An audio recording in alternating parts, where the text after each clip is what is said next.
Well, as we move into December, we're continuing in 1 Corinthians, but I'm going to jump ahead a little bit because if we're going to make it through the book as we move through the year, we're not going to be able to hit every single chapter. I encourage you to be reading through it with us as we move through the year, however. But I'm going to jump ahead to chapter 6, and I'm going to take you to a passage where, as you move through the chapter, he's talking to them about sexual immorality. And he's talking to them specifically about, okay, how is it that you use your body? And specifically, how do you think about, well, not just your body, but how do you think about yourself? And he says this in chapter 6, beginning of verse 18. He says, flee from sexual immorality. Now, this is interesting because there's a lot of things in life where God says, listen, I want for you to stand up against this. I want for you to stand strong against this. I want for you to fight against this. When it comes to sexual immorality, he doesn't say that.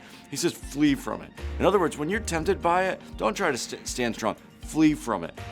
Because he understands the destructiveness of this in our lives, and he understands the power of this in our lives. So he says, flee from sexual immorality.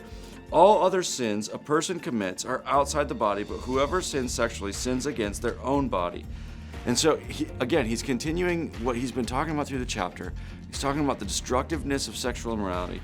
But then he says this, do you not know that your bodies are temples of the Holy Spirit, who is in you, whom you have received from God? You are not your own.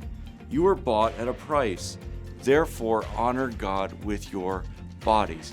And he teaches them this really significant reality that when Jesus gives his life for you and you accept what he's done, you've been bought. And he says it specifically. He says, you are not your own. This goes so countercultural to everything inside of Western culture, because inside of Western culture, we are our own. I'm an individual. My body's mine. And we hear this all the time. And God says, no. If you've stepped into this relationship with Jesus, you are not your own. My body's not mine. It's his. And the question isn't, what do I want to do with it or what? No, the question is, what does he want me to do with it? And so he comes to the end of it and he says, therefore, honor God with your body. And as we continue to move through this book, and as we move through this month, I just want to challenge you to ask yourself this question. As I go into the day, am I going into it with a proper understanding? I'm not my own. I belong to him. And how am I going to use my body, my life, my time, my energy? Am I going to use it to serve me, or am I going to use it to serve him?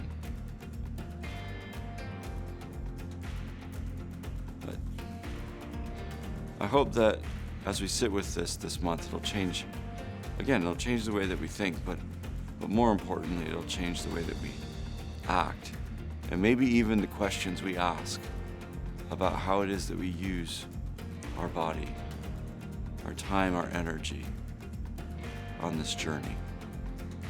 Have a great month.